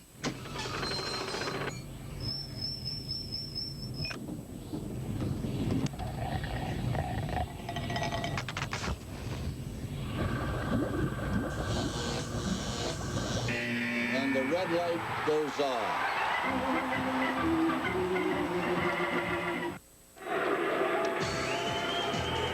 What a pretty look at Canton, Ohio, the Canton-Akron area on a glorious afternoon. It's about a 60-mile drive down to Cleveland, downtown, where the new stadium will be. While we have a moment, let's remind you what comes up Sunday in primetime here on The Deuce, the Women's World Cup draw and All-Star game all at once. Mia Hamm's going to lead the U.S. Women's World Cup soccer team against a team of female All-Stars from around the world, and at halftime, the draw will be taking place. Set up the brackets for the '99 Women's World Cup. That's women's soccer Sunday right here on ESPN2. Kansas City Chiefs with a team that's going to lose a player right now as the Browns make another selection. For their 13th pick, the Browns take Pete Swanson from the Kansas City Chiefs, the tackle, played at Stanford, and the Chiefs fullback Ron George, a linebacker from Stanford. Well, a couple of players from Stanford have been selected. Marty, you know, obviously, Pete Swanson very well. Tell us about this 24-year-old offensive player. Mike, the young man was a defensive lineman when he was in college. We acquired him in 1996. He's a young man who I think has a chance to step in and compete. You know, he's a very bright guy, obviously, being Stanford-oriented. As you look at the young man, the only question I would have is his functional strength as he gets ready to play the game. He certainly has the size. He's a great worker, Mike. He's got a chance to come in and help Cleveland. Functional strength, and you talk about every offensive lineman has to be able not to get pushed around at some point. Absolutely. As Jaws can attest, when the pocket begins to cave in, it gets a little crowded back there, the quarterback's going to be on those offensive linemen. Let me go ahead. You know, the one thing, though, now you have all these coaches, lineman coaches, tight end coaches, wide receivers, backs, and strength coaches. Can he be building that strength up? Well, I don't know that you can actually get functional strength build up. I do know this, that he is a kid that's going to give you everything that he has. I know that the Kansas City Chiefs will be disappointed in losing Pete Swanson. Let me take your analyst hat off for a minute, and let's talk about Kansas City. Gunther Cunningham gets hired to replace you after your very successful decade. How will the transition be with Gunther taking over? Mike, I think it'll be done quite smoothly. Gunther has been able to retain, I think, 6 coaches from the previous staff. He is a tireless worker. I call him a warrior. He's a guy that gets there at about 5 in the morning. He gets there stays very late at night. My only concern is he's got to make sure, Gunther, let's not burn yourself out. Now, about Marty Schottenheimer. You want to get back into coaching? You're going to wait and see. At this juncture, I have no plans to return to coaching, Mike. My intention is to try to explore opportunities outside of coaching. Does that include the senior tour, perhaps? Boy, if I could ever get to that, I assure you that I would never go back to coaching. You mentioned in your press conference, I think it's really significant when you talk about head coaches and building traditions. You stayed in Kansas City for a decade. Bill Cowher, a man who you know very well, who you hired and brought into this league as a coach, he and Denny Green now have the longest NFL tenure. Is it tough to stay in one place in the current NFL for 10 years and beyond? I think the statistics speak very, very clearly. It becomes very difficult to do that. In my view, 10 years is probably the limit. It'll be interesting to see how things unfold with Bill Cowher and Dennis Green over the next several years. Well, we are glad that you're with us here for the next couple of days. It's been enjoyable, to say the least, and your insight has been really a breath of fresh air. Ron George was the player pulled back from the Kansas City roster, leaving Jeff Criswell, Ted Popson, and Danon Hughes unprotected. We should point out now, as you look at the player minimums that are running here on the bottom of the screen, it doesn't add up to the number of selections. The Cleveland Browns have taken 13 players, and when you see the minimums go by, it doesn't add up. It's because two players, Lanoy Jones and Jeff Bucky, who were taken, are considered restricted free agents. Without getting too complicated and getting into the nuances of the salary cap, I'll try to simply explain it. If you're a restricted free agent, you've been in the league for 3 years, you've gained certain rights as a player. Those rights include the option to get offers from elsewhere. So, you retain your rights even though the Cleveland Browns have selected you. But since you can be taken off the Browns roster with an offer from somewhere else, you don't count towards the player minimum or the salary minimum for the Browns. Even though there are players selected, it's not going to equal the number the Browns must get to for their minimum. It's confusing. We'll keep you honest on it. Gene Washington will announce the next selection by the Cleveland Browns. With the 14th selection, the Cleveland Browns select from San Diego defensive back Jerome Williams. From Houston, the Chargers fullback tight end John Burke, who played at Virginia Tech. So Jerome Williams, a defensive back from San Diego, is selected here by the Browns. Marty, you see these guys on a regular basis in San Diego. What about Jerome Williams? I think what is very, very evident right now is if you had a way to measure toughness and you began to evaluate this draft, these players would all end up very, very high on the scale for toughness. I think that's what Jerome Williams brings. He's a very tough player, a very aggressive player, particularly a good tackler, and once again, we're looking at a special teams player. You know, the one thing he does lack, though, is range. You have to have range at the safety position. That is probably the only reason, and maybe just the one reason, he is on this list, the expansion draft. The lack of range at the safety position from Williams. We talked about having the opportunity to look at some NFL teams and their offseason issues. San Diego would be right there at the top of the list. They bring in Mike Riley, who really got the franchise in Oregon State, resurrected and back going in a proper direction after so long. Now Mike Riley takes over the San Diego Chargers and has a huge issue to deal with, the quarterback issue with Ryan Leaf. Is that his first job, making sure that there's a foundation to mend fences between Ryan Leaf and the defensive players who, let's be honest, came in and said, don't start him? No question, Mike. There have been problems in San Diego. The team has not received Ryan Leaf with open arms. And obviously his performance did not help that. And the way he responded to some negatives certainly didn't help him. But Ryan Leaf has the innate God-given talent to be a superior quarterback in the National Football League. He has to understand one thing. It is a long process. It doesn't happen overnight.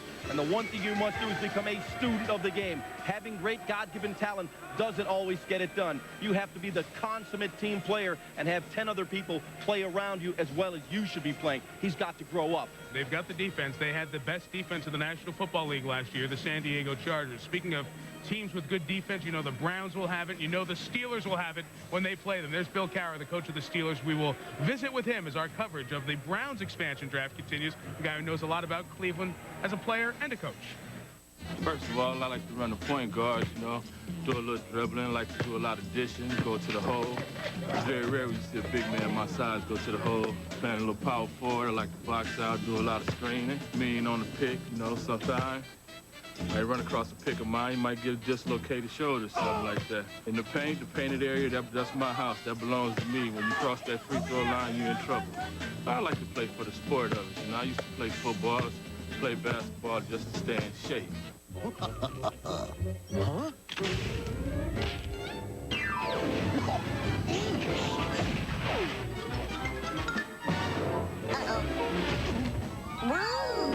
Lunch is served. You can't eat me, Putty Tat. You're right. And you know why, my fine feathered friend? It's not in my contract? No, because a sandwich just isn't a sandwich without the tangy... What's eating him? Friday Night Fights. This week, the main event. Antonio Diaz squares off with Mauro Lucero. Also, the return of Bronco McCart, plus a Sonny Liston retrospective. Friday Night Fights, Friday at 9 on ESPN2.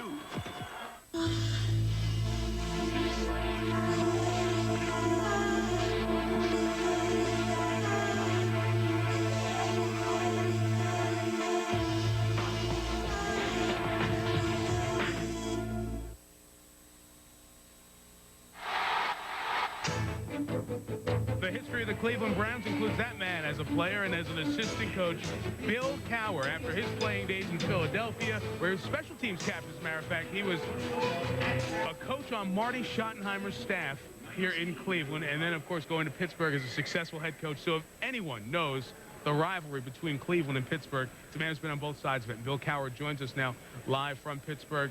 It's hard for a Pittsburgh Steeler guy to say, but, Coach, are you happy to see the Browns back in football? I don't think there's any question, Mike. I mean, the tradition that's taken place there, and I think just a natural rivalry. I think one of the great rivalries, really, Pittsburgh-Cleveland, that exists. A chance to renew that is exciting. Coach, let me ask you just a basic, simple question about the dog pound and the tradition. In terms of going places on the road, was there any tougher place yet, more exhilarating place as an opponent to come into than Municipal Stadium? And do you think it'll carry over to the new place with all the luxury suites and all the shishi things that are the NFL stadiums in 1999? Well, judging from Canton and looking at the crowd there, I don't think a lot of things are going to change. So it may be a different stadium, but I think the atmosphere will be very much the same as it's been in the past. Rowdy, loud, and taking an affection for the opponent. Well, let's make this a very expensive video phone call. Marty, why don't you get the opportunity to talk to your old buddy, Bill? Bill, I want to ask you something. Is it true that you invented the term the 12th man as the 12th coverage guy in the kicking game when you were the special teams coach here in Cleveland? I'll tell you what, I know that you gave me one prerequisite, not to run you over when I was coaching special teams. But you know what, we had some great memories up there. It really were. And I know Marty gave me my first start in the National Football League. For that, I'm always going to be endeared. But, you know, that was a special atmosphere up there. We had some great games. And now it's kind of neat, a chance to go back up there on the other side of the field again. Well, we're going to be cheering for you from Naples, Florida, Billy. I know you'll be enjoying yourself and probably critiquing me a little bit, too, as the season goes along. We'll do it. Bill, thanks for joining us. We appreciate it, and continued good success with the Steelers in 1999. Appreciate it, Mike. Thanks. Bill Cowher joining us live from Pittsburgh as the Steelers are involved in the business end of this expansion draft, but a chance to brush off a little bit of Cleveland Browns history when Marty was here as the head coach in the late 80s, and Bill Cowher was on his staff, one of the great future coaches of the NFL. Had his start right here because of the guys seated to our right. Well, as we were talking to Bill, a selection happened, the most recent one for the Cleveland Browns. It came off the roster of the Chicago Bears, one they're very familiar with, and the selection is Marlon Forbes, a safety who is, again, one of those restricted free agents at the cap number of $429,000. Salary and player-wise, he will not count towards the minimum, but if he stays on their roster, Ron, what kind of a player will they be looking at? Mike, he's kind of a swing player. You know, he can play both safety positions. He's not one of the real tough, aggressive players you'd like to see at the safety spot, but he's very intelligent. He can read the routes. He can read what the quarterback wants to, read the quarterback's eyes, read the blocking schemes, make up for that lack of quickness by being a smart player and reading what's happening in front of him. Andre Collins is the pullback. Marty, if you saw the Chicago list and you were making the decisions, you may have made a player on this list as your #1 selection overall, just based on what you know of what he's done in the league. Who would that have been? That would have been Andy Heck without question. You know, I think you have to start protecting your quarterback with a left tackle. I know that there's some concern about injuries, but here's a guy that has played every regular season game over the past several years. I think he clearly would give this team an opportunity to go ahead with left tackle. Even if you're building with the philosophy of let's not bring in 30-year-old veterans with a $3 million cap number, you would look the other way for a left tackle? Absolutely, I would do that. I think he is the cornerstone of your pass protection. Mike, as we look right here, he's blocking John Randall. There are very few guys that can handle him. A good position, a good jam there. Kelvin Waldron keeping him away from the quarterback. And as Marty said, you have to have that left tackle. And I know as a quarterback, I wanted my blind side protected, the side that I couldn't see him coming from. And you always know if you have that security blanket on the left side, you can hang in the pocket. You can read downfield. And I agree wholeheartedly. As an old QB, I like to have that backside protected. Well, free agency will be where Dwight Clark, Chris Palmer and company will find the left tackle to protect whoever their quarterback will be. Time for a 16th selection for the Cleveland Browns. With the 16th selection, the Cleveland Browns select from Denver, Justin Armour, wide receiver from Stanford. The Broncos pull back defensive back Darian Gordon from Stanford.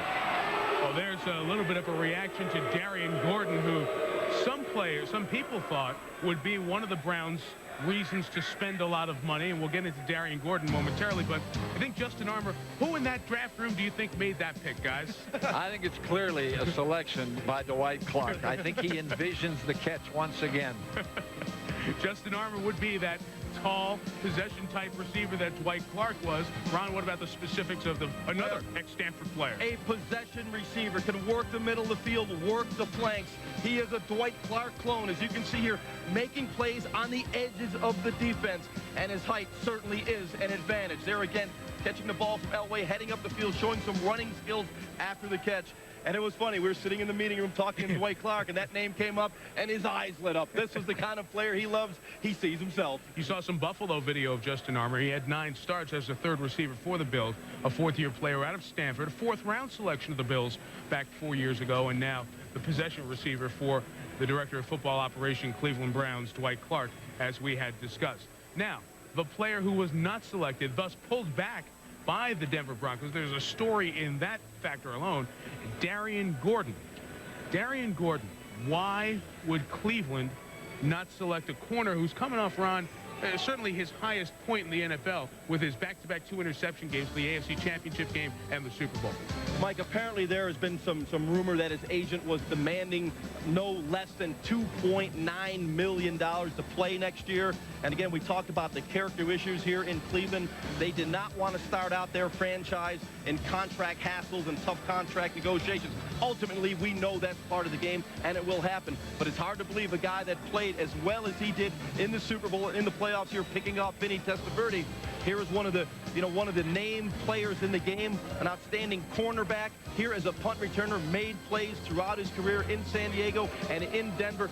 It is kind of surprising, although because he has a low cap number, that possibly the Browns couldn't work something out to get Darian Gordon into Cleveland. But obviously, Denver was well aware of that, and they grabbed him right back.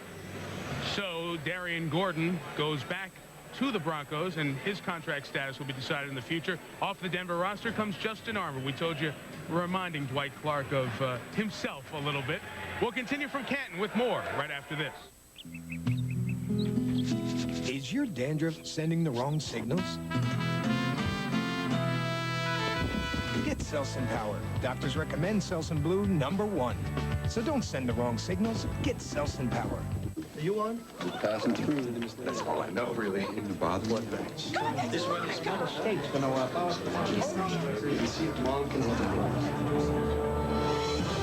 TV Guide has come to television. Introducing the new TV Guide channel, TV Guide Online, and TV Guide Interactive. Change the way you channel.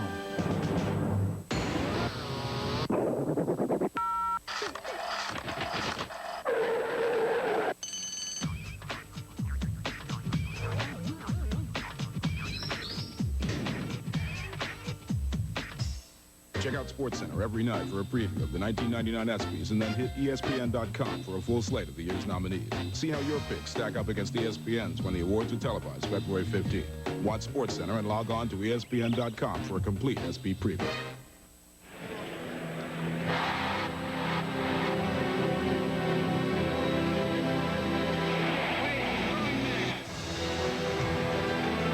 This is Jim Brown. Let's get the clean. All right, let's go.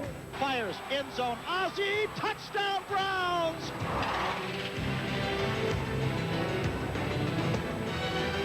We welcome you back to Party Day, when we dust off the old memories of the Cleveland Browns and bring back to life the 1999 version of the Browns as the expansion draft continues from Canton, Ohio. 17th selection in this draft. Once again, here is Gene Washington of the NFL.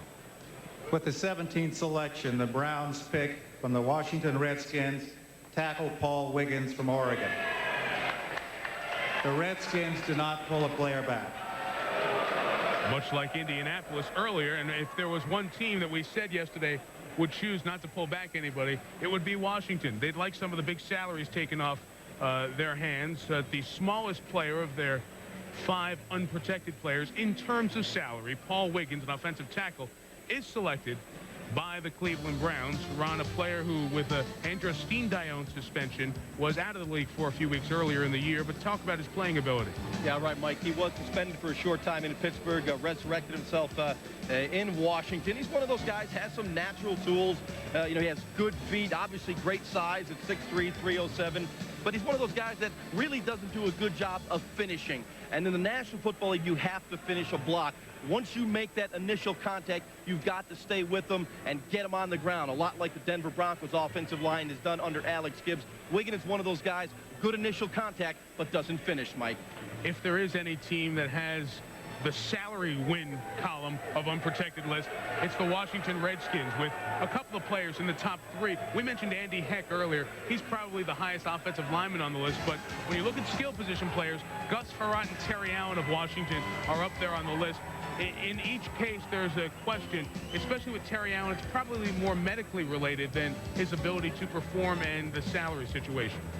I think that's the case. Terry Allen clearly is an outstanding rusher with over 1,000 yards just recent past. But I think the injuries and the accumulation of time as a running back maybe backs him off.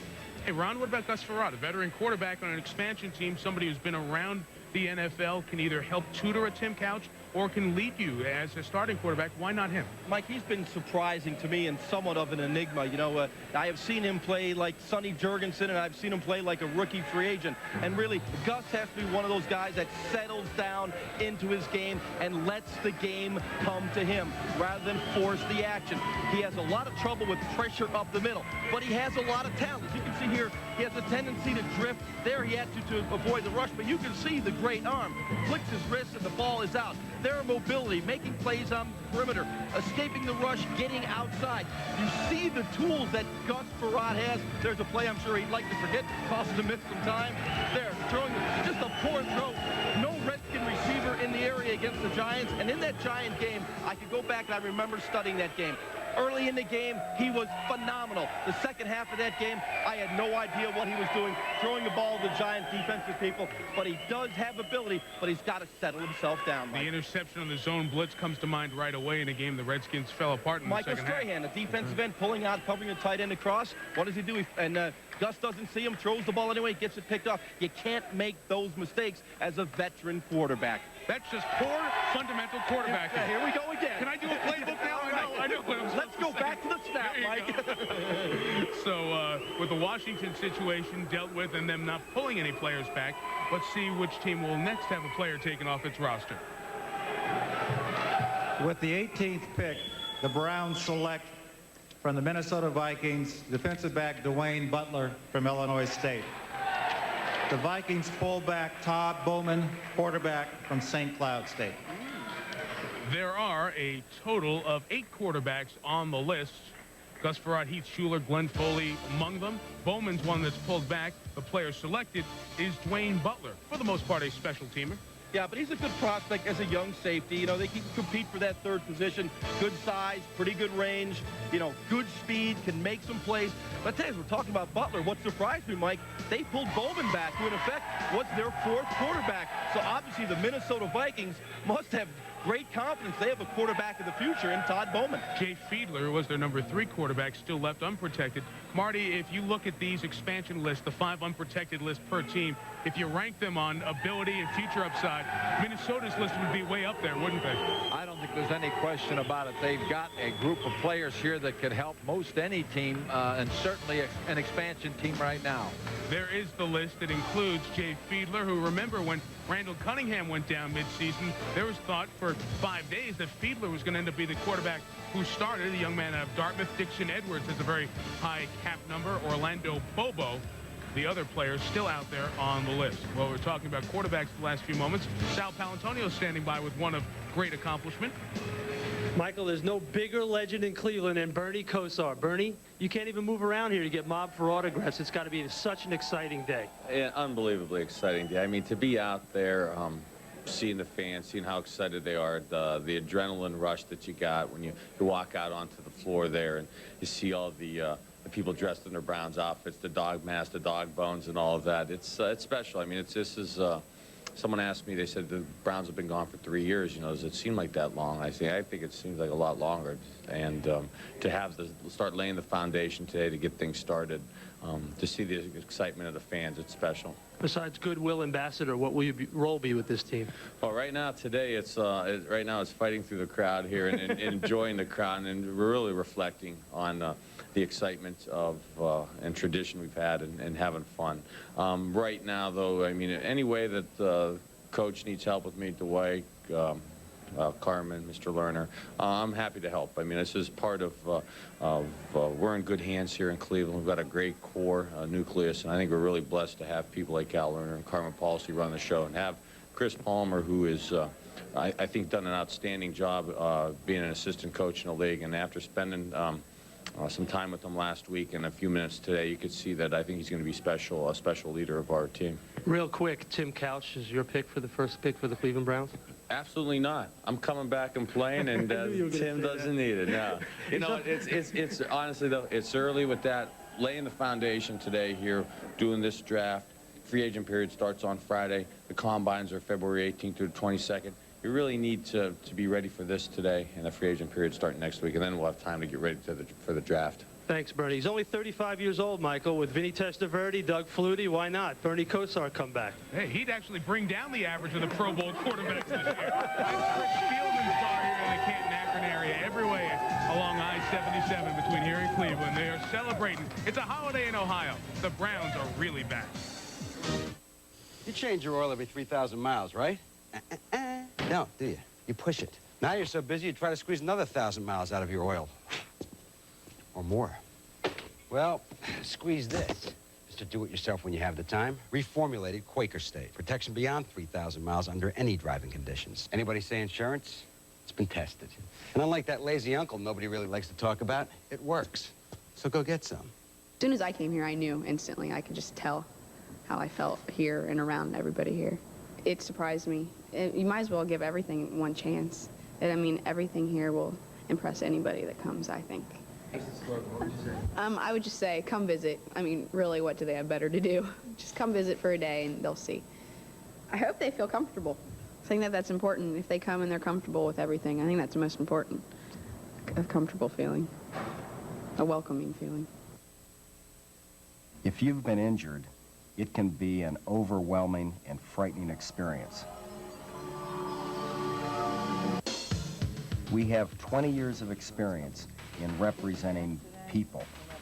We've chosen to represent people, not insurance companies. We're not afraid to take on insurance companies. They have lawyers that protect their rights and are on their side.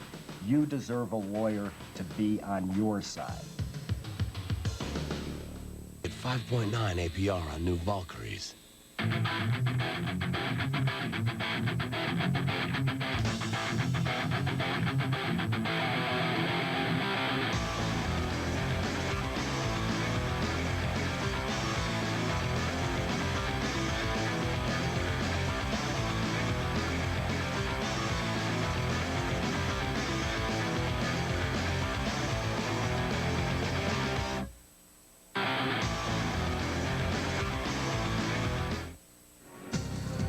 all local viewers, this traffic update, I-77 moving free and clear both ways. We thank the Goodyear Blimp Spirit of Akron, based right nearby here in Canton.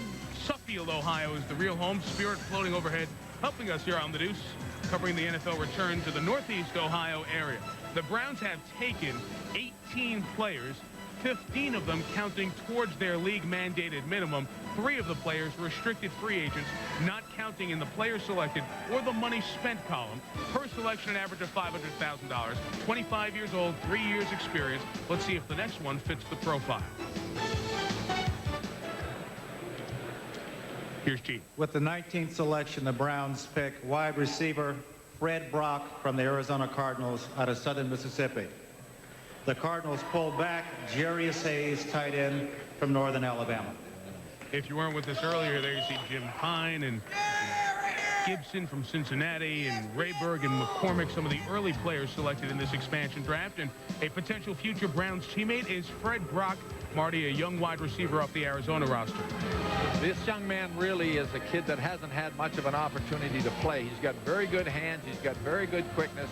I think that we're looking at a player here right now who is probably going to challenge to be a 4th or 5th in Cleveland. Small, fast wide receiver on a practice squad a year ago during his collegiate days. Only 11 touchdowns at Southern Miss, but part of a passing-oriented offense. So Fred Brock is the latest selection for the Cleveland Browns. Well, overall, as we look at what the Browns have done, for those of you who may just be coming in from work and catching up with the Browns expansion draft, really the big splash of the Cleveland Browns back into the National Football League, they've made a total of 19 selections. And other than Jim Pine, their very first pick, the offensive lineman, most recently of Detroit, before that of Tampa Bay, everyone else has been a player under $1 million. It includes leaving some of the big-ticket wide receivers and quarterbacks and running backs out there and not taking them. One of the reasons they're not doing that is because those players, Jaws, can be satisfied in free agency. On Friday, the unrestricted free agency period begins, and that's when all this cap room that the Browns are saving up can really be put to the biggest bang for your buck on the field. Yeah, no question, Mike. When you look at what they're trying to do now, they're trying to get 5 to 7 starters out of this group, and when the free agency starts on Friday, that's when they will try to get the impact players. You can see the wide receivers that will be available. There are some darn good ones in there. You can see Sean Dawkins, Antonio Freeman, Charles Johnson, Rob Moore, Carl Pickens, everyone interested in, Leslie Shepard, J.J. Stokes. This is a top group of wide receivers. Now, if you look at Cleveland, they don't get anyone in this draft that they feel could be a starter. There's a group right there where they could spend their dollars. It looks like they're saving money now to spend it later. We put the little cheese wedge next to the players who are likely to get the franchise tag on them. In fact, Carl Pickens of Cincinnati already has received the franchise tag. However, his representatives are still talking trade, or allowed to talk trade with other teams. That's the same situation Cincinnati was in last year with Big Daddy Dan Wilkinson. They eventually traded to Washington. So the Bengals have used the franchise tag in a very interesting way. All right, here's the tag, but now go try to make a deal with you and your agent with other teams. Marty, that's an odd practice compared to the rest of the league, isn't it? I think so, and I really believe what's going on here very simply is this. The young man does not want to play in Cincinnati. I think Pickens has made a statement that he'd like to go somewhere else and play. And I think at this point it would appear that the Bengals are going to afford him that opportunity. I should point out that Carl Pickens has said, hey, I'll just sit out the year. But if Carl Pickens does sit out the year, it doesn't mean he gets that extra year and becomes an unrestricted free agent right away. You have to be on a roster for 6 games to get what is called an accrued season towards your experience. And when you get to 4 years of experience, you become an unrestricted free agent. It's a little bit confusing, but the bottom line is if you sit out, it doesn't mean you get to your free agency, your unrestricted free agency year 1 year quicker. So a wide receiver from the Arizona Cardinals selected, and earlier it was mentioned by Sal how Bernie Kosar can't go anywhere without being mobbed for autographs, and gladly Bernie's stopping to sign them. There is a true, unmistakable love affair between this franchise and the people in Northeast Ohio, much like you have in a lot of the big cities, like the Giants fans. And speaking of the Giants, they are now being notified that they have to pull back a couple of a player, because a player's been selected. That information has been transferred from the Browns through the league and the Giants to Gene Washington. With the 20th selection, the Browns pick from the New York Giants defensive back Corey Blackwell from Massachusetts. The Giants pulled back Derek Engler, center from Wisconsin. Another young player in Corey Blackwell, a $250,000 salary. Ron, again, a special teams driven player, a former UMass player who was an undrafted free agent, has made his way onto a roster. Yeah, Mike, he's a good athlete, but, you know, you kind of say he's an older guy when you look, he's going to be 27. Not the kind of guy you normally see picked up. He went through the World League system. You know, he's just an overall kind of good player, but he does have some range. Did not see the field an awful lot this year. I think this is a little bit of a stretch to find a guy that might help you in the secondary. You know, the NFL Europe players, there are a lot when you go through this expansion list of players who got that experience. The players from Kansas City who you sent over to NFL Europe, did you find that they came back in a better position to, if not challenge for a job, certainly for you to assess their true upside and ability? Mike, I think clearly the opportunity to play in that World League affords these guys a chance to improve. The difficult thing that takes place in a preseason even is you can't get every player as many reps as you would like. If you have an opportunity to go and play and perform, to develop your skills, clearly it enhances your opportunities to be a part of the football team. NFL Europe might not have the players that are the sexy players and grab your attention, but certainly it's become a legitimate developmental experience for the NFL. Over the years, the experience in the NFL when you came through Cleveland was the dog pound. Although Municipal Stadium will not be there, the dog pound returning to its same place in the new Brown Stadium when they get back on the field. At John Gosser & Son Jewelers, we are extremely proud of being an official Rolex jeweler.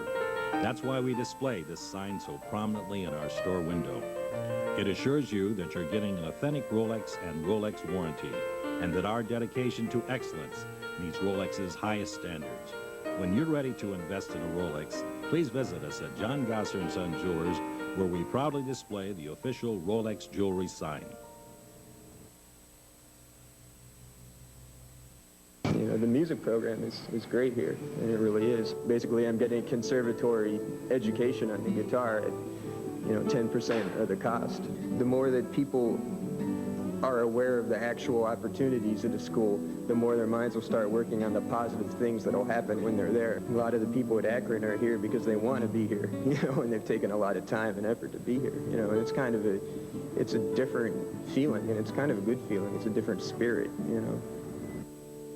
Speed freaks. If you want to get in the driver's seat for the Super Bowl of auto racing, you've got to call and ask for ESPN Classic.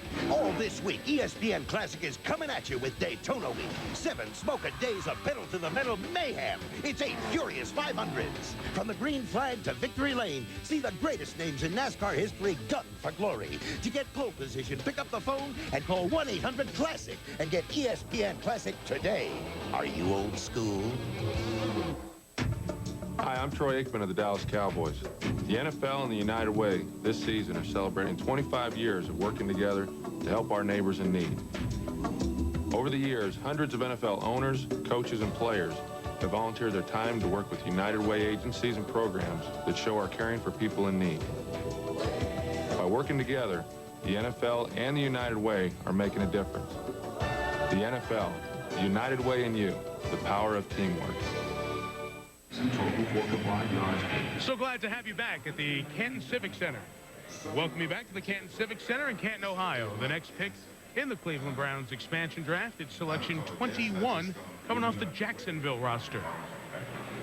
With the 21st selection, the Browns pick defensive back Kevin Devine from the Jacksonville Jaguars out of the University of California. The Jaguars pull back Dion Figures, defensive back from Colorado.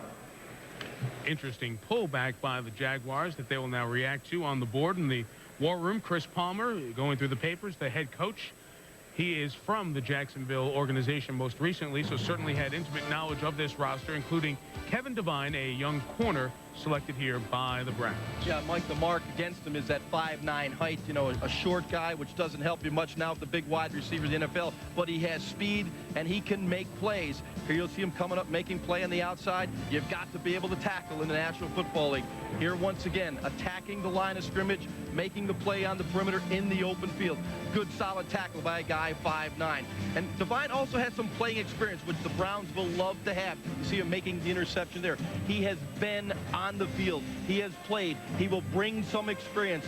The only problem that I see with that type of coverage they use in Jacksonville, he plays a lot of zone. So when he has to match up against those tough physical wide receivers, he could have a tough time. But he does have the speed to make up for it. Devine also has the experience of playing in NFL Europe and played in a couple of playoff games. Now, the pullback was interesting for Jacksonville. They've decided to take back from the players Cleveland could still select Deion Figures cornerback, which means Jose White is still available.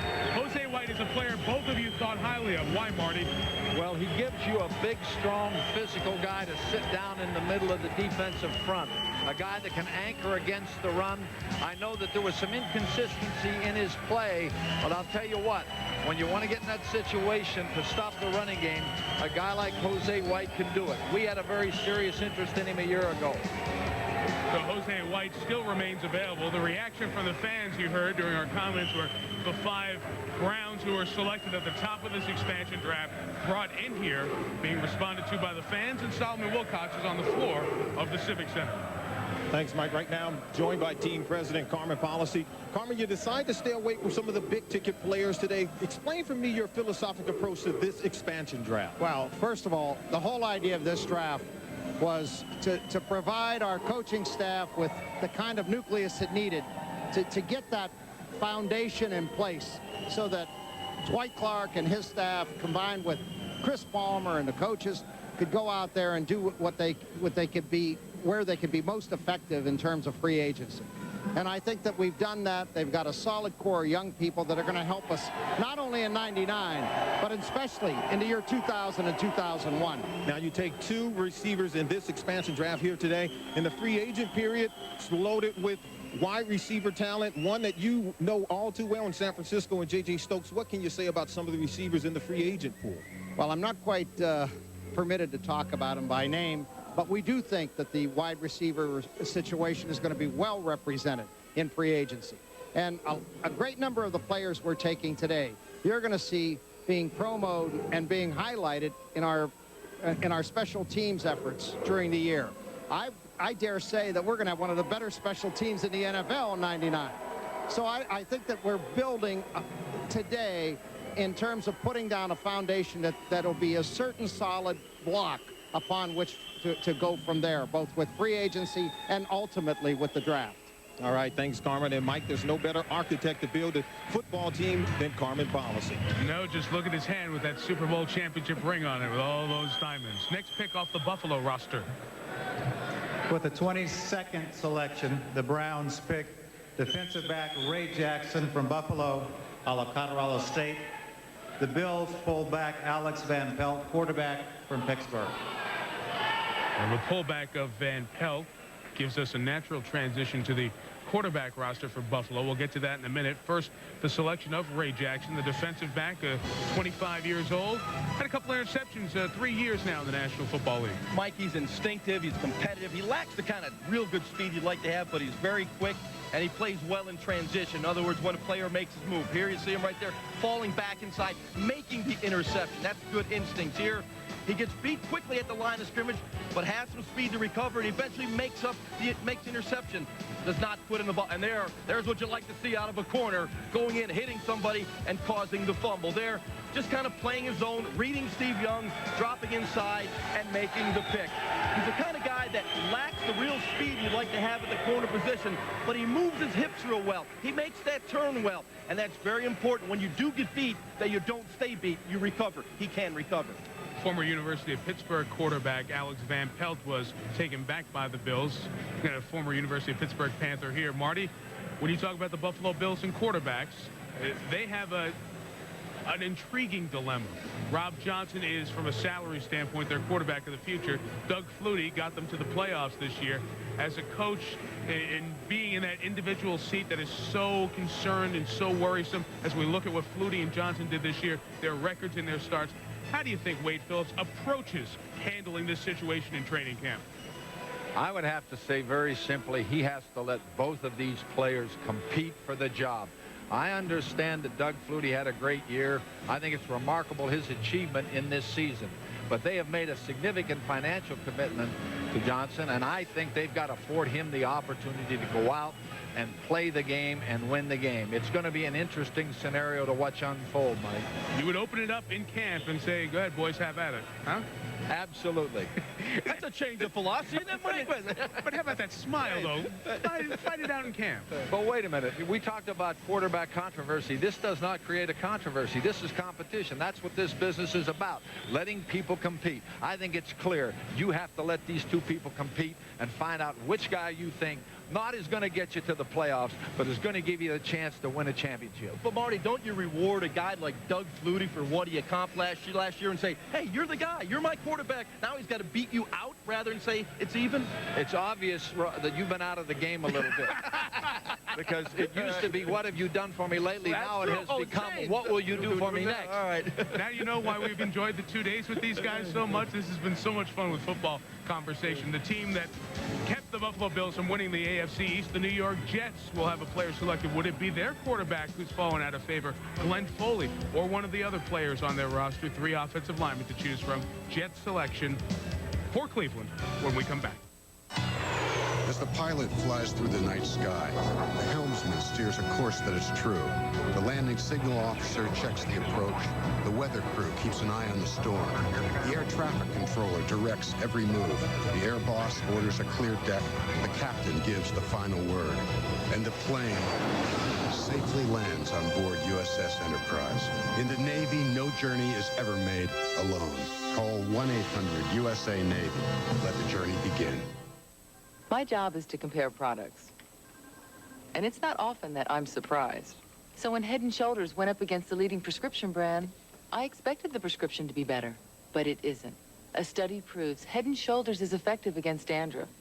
I found out there's a microscopic fungus associated with dandruff, and Head & Shoulders helps kill it. Helps stop flakes before they even start. Not even the expensive prescription works better. You may never see flakes again. I don't. College gave me the opportunities to do things in life I never ever dreamed about. To this day, I miss the fans, the fun, my teammates. College players today are tougher, quicker, and smarter. My advice to them, stay in school as long as you can.